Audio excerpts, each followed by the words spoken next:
Hey guys, so welcome to the third video of the third part of the virtual makerspace engineering course. Sorry.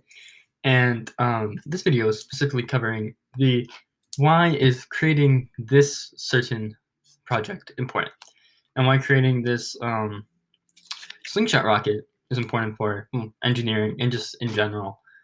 Why is learning the concepts important? So first of all, I think the main thing that comes to mind whenever people think of rockets is they think of space, and they think of the potential needed for something to fly. But this really doesn't relate to space as much as more than airplanes. So if you think about current airplanes at the moment, they have thrusters, which you could think of as this tiny little um, slingshot. This is what you are pulling back and what you're constantly pushing forward. This would be the force that you're pushing backward for the slingshot to go forward. And, that's important because to be able to fly, people have to optimize the right amount of force to be able to fly correctly and the correct angle that you need to fly. Secondly, I think it's important to know that to learn about, well, just in general, what makes and how to make a fast flying projectile, because in most cases, when you think back on humanity's, transition from bows and arrows to, from bows and arrows to, let's say, airplanes, our ancestors used something similar to this basic primitive device, and being able to replicate it and being able to understand why it works and what we can do to help, create better arrows and create, basically this is a arrow and this would be our bow. And there's so many analogies I can make for this tiny little rocket, because this is the first stepping stone which many people take to learn about projectiles. You don't jump right into learning about airplanes and how airplanes work, but rather you learn about the forces that go on this tiny little airplane.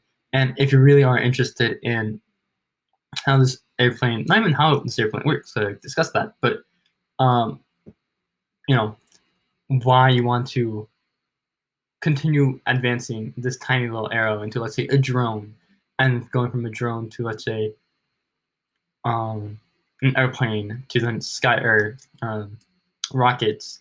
It's that transition that if you really love projectiles, if you really love that type of optimizing the required speed and the best speed and the weight distribution, because one thing that is important to learn about this is weight distributions are crucial in creating a good airplane.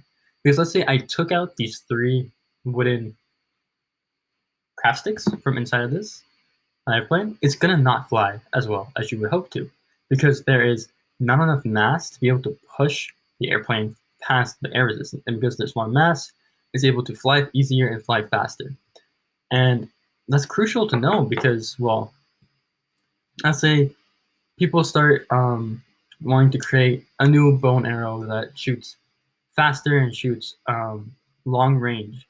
You want to have the accuracy, you have to have the front weight of the arrow, because think of this as an arrow. It's literally a small type of arrow that you just created.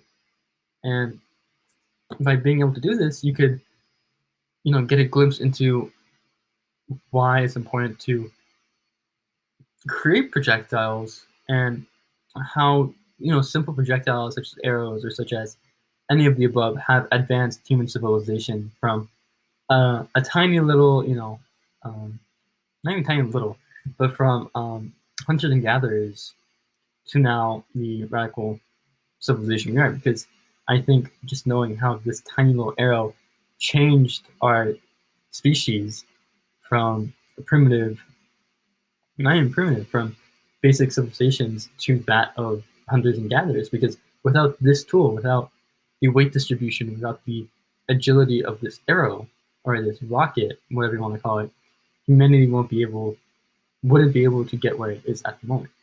So I think understanding that and understanding how these different factors allow us to live lives where we're so privileged to, be living in a time where spaceflight even exists, when even 1,000 years ago we were just using these tiny little devices. So yeah, that's where we got.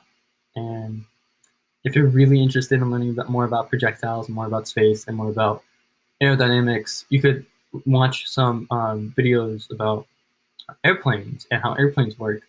And it's very similar to this arrow, except it has thrusters and it has wind dynamics. But if you think about the three crucial things that you learn about this, you're going to be covered, and you're going to have a great you have a great advantage over other students or even other individuals who don't know much about airplanes and resistance and drag and all those factors that go into projectiles. Because I think anything that flies through the air, such as an airplane or this rocket, counts as a projectile. So yeah, thank you for coming to the third video.